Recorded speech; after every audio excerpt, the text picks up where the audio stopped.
네, 이명박 전 대통령이 뇌물수수와 횡령, 직권남용 등 총 16가지 혐의로 재판에 넘겨졌습니다. 네, 여기에 대해서 이 전 대통령은 짜맞추기식 수사라며 혐의를 정면 부인했습니다. 관련 내용 자세히 짚어보겠습니다. 배상훈 서울 디지털대 경찰학과장, 손정혜 변호사와 함께하겠습니다. 네. 안녕하십니까? 안녕하십니까? 안녕하세요. 자, 먼저 어제 검찰이 이 전 대통령을 기소를 했는데요. 기소한 내용, 그러니까 혐의를 중심으로 해서 다시 한번 좀 살펴보도록 하죠. 기본적으로 이제 뇌물이죠. 가장 예. 핵심적인 부분은 삼성이 다수 소송비 대납 가장 액수가 크고요. 예. 67억이 넘는 형태고요. 그 다음에 이제 큰 액수는 이팔성 전 회장에 관련된 뇌물입니다. 예, 그러니까 예. 이제 일종의 매간매직 관련된 부분이라 굉장히 심각한 부분인데 36억이 넘는 돈이고요. 예. 그 다음에는 이제 국정원 특활비 한 7억 정도 되고. 다스의 소유와 연결돼 있어 갖고 관련된 거는 비자금 조성이죠. 그게 한 예, 360억 정도 되는 거고요. 거기에 관련된 세금을 안 낸 거죠. 예. 법인세 포탈이니까 그게 10분의 1 정도니까 30억 정도가 되고 나머지는 이제 대통령 기록물법 위반, 그 영포 빌딩에서 나왔던 많은 어떤 그 문서들 이거는 사실은 거기 있으면 안 되는 문서들이거든요. 예. 네. 관련된 이 크게는 이런 정도의 혐의가 있습니다. 예. 네, 발견된 문서 말씀을 하셨는데 이 전 대통령을 재판에 넘기는 데에는 사실 이 영포 빌딩에서 확보한 문건이 결정적인 역할을 하지 않았습니까? 그런데 재임 시절에 청와대의 경호원을 이 영포 빌딩에 보내서 문서들을 관리하는 일을 맡겼다고 해요. 그 영포 빌딩에는 이제 그 고 김재정 씨 처남의 금고가 있었습니다. 네. 근데 이런 금고와 이 고 김재정 씨의 경호를 이 경호처의 경호원을 파견하는 형식으로 관리를 하고 경호를 하게 했다는 것인데 네. 우리 대통령 경호법이나 이런 관련 법령에 의하면 이 경호를 받을 수 있는 사람은 대통령, 대통령의 배우자 또는 직계 좀비속이기 때문에 처남은 경호할 수가 없습니다. 네. 그럼에도 불구하고 그 경호처에서 그 영포 빌딩을 관리하게 했고 금고를 지금 경호를 하게 했다는 것에서 이 금고의 실질적인 소유자는 누구인가라는 물음을 물을 수 있는 상황이고요. 네. 특히 고 김재정 씨가 심근경색으로 돌아가시고 나서 금고를 개방할 때도 이 경호처의 경호원이 대동해서 금고를 개봉했다는 것입니다. 네. 그리고 이 금고 안에 있던 금액 중에 22억 정도는 이명박 전 대통령의 대선 캠프 자금으로 쓰거나 생활비로 썼다라는 부분에 있어서 금고 안에 있던 돈의 그 어떤 출처 그리고 실질적인 기속인 그것도 문제지만 왜 경호처의 경호원을 김재정 씨 처남과 그 영포 빌딩 금고를 관리하는 데 썼느냐 이런 부분에 대해서 문제점이 지적이 되고 있습니다. 네. 예. 이 부분에 있어서는 대통령 경호원은요. 예. 함부로 어디 움직일 수 있는 사람이 아닙니다. 네. 왜냐하면 그것은 대통령이나 영부인의 위치와 연결돼 있기 때문에 그건 국가 기밀에 관련된 부분인데 그걸 사적으로 어디로 가라 마라 한다는 건 심각한 문제가 될 수 있거든요. 예. 역으로 여기에서 문제가 된 거는 경호원이 거기로 갔다는 것 자체가 그 이명박 전 대통령의 동선에 관련된 부분을 역으로 이제 검찰한테 들키게 된 경우가 된 거가 되는 예. 거죠. 그러니까 경호원을 자기의 이제 비서처럼 이렇게 쓸 수는 없다는 없죠. 얘기죠. 왜냐하면 이거는 경호를 위해서만 써야 됩니다. 예. 이게 그래서 경호관과 비서관은 전혀 다른 겁니다. 예. 이렇게 쓰면 굉장히 심각한 문제가 될 수 있습니다. 예. 네. 앞서서 이제 이명박 전 대통령에게 이제 지워진 16개 혐의를 살펴봤는데요. 이제 이 가운데 앞서서 이제 설명을 하면서 이팔성 전 우리금융지주 회장으로부터 받은 뭐 20여 억 원의 돈을 비롯해서 이제 뇌물성 돈이 30여 억 원에 달하지 않습니까? 이제 이게 매관 매직과 연결됐다고 했는데 이 부분을 좀 더 설명을 좀 해주시죠. 정권 초기에 이제 증권선물거래소 이사장의 자리가 비게 되면서 내부 승진을 하겠다고 하는 여러 가지 내부적인 여론이 있었다고 합니다. 근데 갑자기 이팔성 씨가 일종의 낙하산이죠. 낙하산으로 이제 물망에 오르면서 반발도 심했고 결국은 이제 이팔성 씨가 서류 그 승진에서 떨어지게 됩니다. 네. 근데 끝내는 이제 우리 금융지주로 회장으로 선임되는 과정 네. 이걸 봤을 때는 이 돈의 목적 자체가 결국은 돈 주고 산 거 아니냐라고 예. 하는 의심이 들 수밖에 없는 그 액수가 되는 겁니다. 네. 이제 36억 원, 저 이제 화면을 잠시 이제 봤습니다만은 이팔성 금융지주 회장과 이제 또 다른 이제 사람들로부터 받은 뇌물 가운데 이제 전국구 지금 이제 비례대표죠. 이제 비례대표 공천을 주면서 돈이 오간 것도 이것도 여기에 포함되어 있는 거죠. 예, 그렇습니다. 이제 지금 김서남 전 의원 관련된 부분인데 원래는 이제 순위가 굉장히 떨어지는 쪽이었는데 7번 정도는 사실 안정권이라고 볼 수 있는 거죠. 예. 네. 근데 하필 또 그 김서남 전 의원이 이제 그 이명박 전 대통령의 학교와 또 과와 관련된 어떤 뭐 저기 그런 어떤 동문회장이라고 할까 그런 위치에 있는 사람이기 때문에 예. 혹시라도 연관이 돼 있지 않을까라고 하는 의심, 그리고 충분히 함정의 의심이 될 수 있는 거죠. 왜냐하면 그때 당시에는 이 김선환이라는 분이 그 물망에도 오르지 않았던 분이었었는데 아주 네. 순번이 떨어졌었는데 이거는 무슨 이유가 있을 것이다 라고 해서 이제 검찰에서는 이걸 가지고 이제 기소하게 된 부분입니다. 아, 예. 네. 자, 검찰은 또 과거 이 전 대통령의 그 2012년 내곡동 사저 특검 당시에 논란이 됐었던 부분이죠. 벽장 속 6억 원의 자금 출처도 결론을 냈습니다. 김윤옥 여사의 자금이다라는 결론을 내렸는데 그 당시의 특검의 결과라는 다른 내용이에요. 그렇습니다. 2011년으로 시계를 되돌아 가면 그 당시에 이시영 씨가 그 땅을 사는데 내곡동에 네. 땅을 사는데 그 자금을 어디서 났냐? 왜냐하면 그만한 자력이 있는 상황이 아니었기 때문에요. 네. 예. 그때 특검까지 출범을 해서 이 부분에 대한 수사를 철저히 하겠다라고 해서 수사 결과가 나온 것은 김윤옥 여사가 담보대출로 받아서 6억 원을 빌려주고 예. 이상은 회장, 그러니까 이시영 씨한테는 큰아버지가 되겠죠. 예. 큰아버지한테 6억 원을 그 빌려서 차용증을 받고 서로 빌려줬는데 그 이상은 회장은 이렇게 설명을 했습니다. 벽장 속에 내가 그동안 모아뒀던 현금이 많게는 10억까지 있었는데 그중에 6억 원을 이시영 씨한테 빌려준 것이다. 이렇게 그 설명을 했고 특검 측에서도 별다른 어떤 더 수사를 하지 못한 상황에서 이 수사가 마무리됐는데요. 네. 알고 봤더니 지금 검찰 수사 결과는 김윤옥 씨가 6억 원을 청와대에서 줬다라는 그 지금 수사 결과를 발표했는데 네. 이 검찰에서는 이렇게 보고 있는 것입니다. 그러면 이 6억 원이라는 김윤옥 여사가 주었던 6억 원이라는 돈은 재산 등록이 되어 있지 않은 돈입니다. 아, 예. 그리고 출처가 불분명한 겁니다. 그런데 특검에서 거짓 진술을 한 것이죠. 예. 이시영 씨가 이상은 씨한테 6억 원을 빌렸다는 것 자체가 지금 허위라는 수사 결과인데 그런 허위 진술, 존재하지도 않는 또는 거짓 진술로 지금 뭐 그 거론된 이 차용증까지 이야기를 하면서 허위 진술을 했다고 한다면 네. 이 6억 원이라는 자금, 청와대에서 줬다는 이 자금, 그리고 청와대 비서관들이 이것을 수표를 현금으로 바꿨다는 지금 정황도 네. 포착이 되어 있는 거거든요. 예. 그래서 이 김윤옥 여사가 가지고 있던 6억 원은 어디로부터 흘러온 것인지 그 자금의 출처를 밝히는 게 지금 가장 시급한 문제다라고 하고 있는 상황입니다. 예. 네. 지금 그래픽 화면을 좀 더 크게 좀 보도록 하죠. 이제 앞선 그림을 좀 보도록 하겠습니다. 지금 이거 말고요. 조금 전에 보여줬던 이광범 특검 수사 당시에 지금 자금의 흐름을 다시 한번 이제 그 화면을 통해서 좀 설명을 해드리면은요.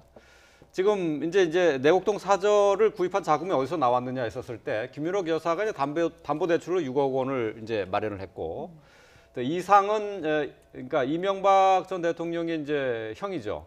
이상은 회장으로부터 벽장 속에 있는 현금 6억 원을 이제 받았다 이렇게 했는데 이제 이 벽장 속의 현금이 사실은 김윤옥 여사로부터 나온 돈이다 이제 이렇게 되는 거죠. 예, 그렇습니다. 이제 뭐가 문제입니까? 저 자체는 다 이제 김윤옥 여사로부터 나온 부분이라고 되는 거고, 그러니까 이미 김윤옥 여사, 이명박 전 대통령 현대건설의 사장님도 하셨고 그랬기 때문에 6억이라고 하면 뭐 임란 서민한테는 큰 돈이지만은 사실 그 정도는 얻을 수 있는 돈이거든요. 본인이 네. 이제 저축을 할 수도 있는 거니까. 근데 굳이 그런 돈을 왜 숨겨서까지 하면서 이렇게 징역하게 됐는가라면 결국은 그 문제는 이 돈의 출처를 밝힐 수 없는 부분이 분명히 존재한다. 예. 라고 해갖고 당시에도 그런 문제가 나온 것은 혹시 국권화폐 관련된 부분이 있을 수 있지 않느냐라고 하는 의심을 몇몇 언론에서 했었습니다. 예. 네. 예. 이거는 왜 관련된 부분에서는 아직 확실하게 건 아니지만은 그래서 그 돈의 출처를 정확히 얘기할 수 없는 상황이 아닌가라고 의심하고 있는 상황이 되는 일단 거죠. 저 검찰 조사 결과가 맞다면 외견상으로는 공직자 재산 관리 관련한 그 법령을 위반한 것이고요. 예.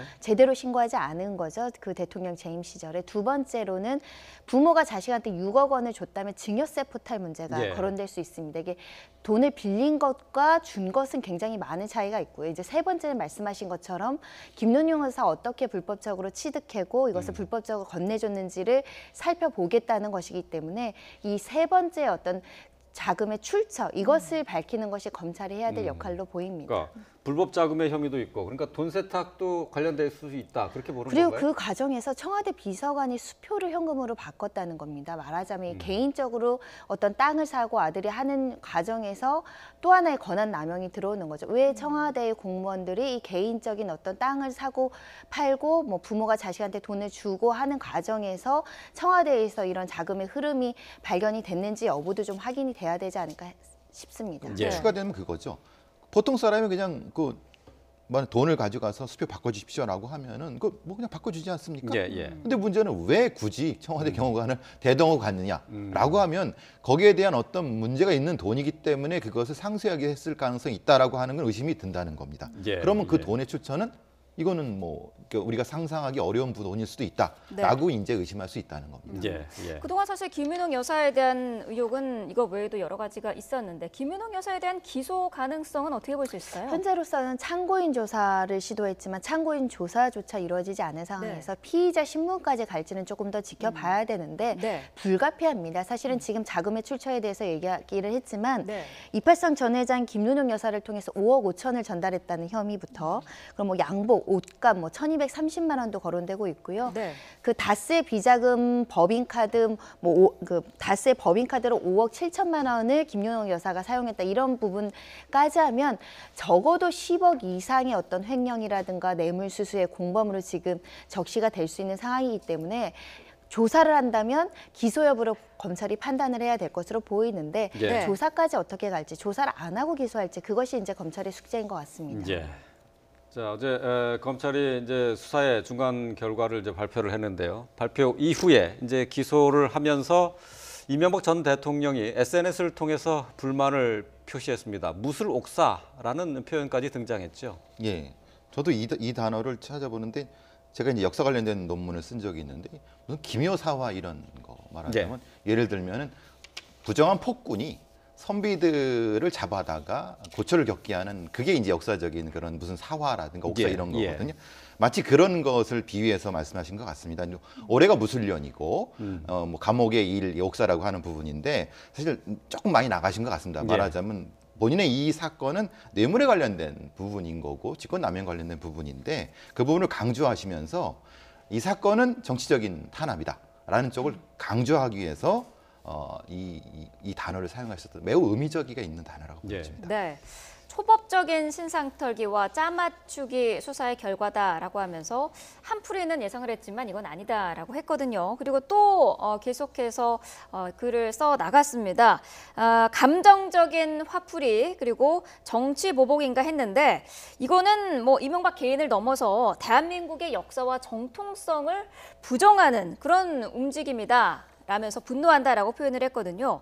자, 이런 부분은 어떻게 볼 수 있을까요? 조금 보수 결집을 시도하는 의도가 있다라는 분석도 있던데요. 다시 정치적인 지지 기반인 보수 세력으로부터의 어떤 호응을 얻고 그로부터 세력을 결집하고 그래서 지금 이 사법적인 절차를 법적인 투쟁과 정치적인 투쟁이라는 두 가지 프레임으로 가져가겠다는 의사가 명확해 보이고요. 네. 네. 그리고 이런 부분들에 대한 보수 세력이 어떤 결집돼서 정치적인 목소리가 커지면 커질수록 검찰과 법원에 대해서 조금 더 압박이 될 수 있다. 그래서 공정한 재판으로 가고자 하는 목적이 있다라는 측면에서는 주장이 계속 이루어지고 있고요.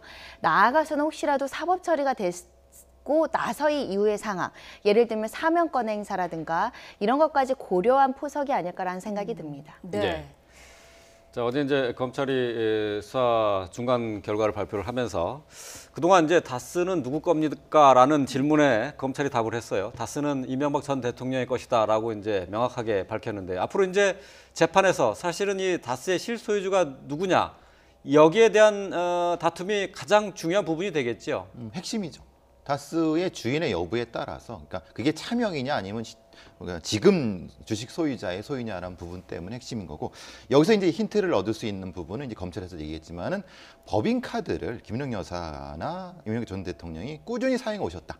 그러니까 다스 법인 카드를 사용해 올 수 있는 사람은 주인이 아니면 어떻게 사용할 수 있느냐라는 것을 통해서 역으로 주인을 추정해서 다스는 이명박 전 대통령 것이다라고 이제 검찰은 얘기를 하고 있는 거고, 또 하나는 그러니까 결국은 수익이 얻는 사람이 주인이 아니겠습니까? 다른 사람은 수익을 얻지 못한다고 하면 그건 주인이라고 볼 수 없는 거죠. 그러니까 그 부분이 핵심이고, 나머지 횡령이라든가 이 부분, 또 삼성의 그 소송비 대납 같은 경우도 주인이기 때문에 소송비 대납을 할 수 있는 거죠. 삼성에서 이명박 대통령. 그러니까 핵심이 부분이라고 볼 수 있는 거죠. 예. 네.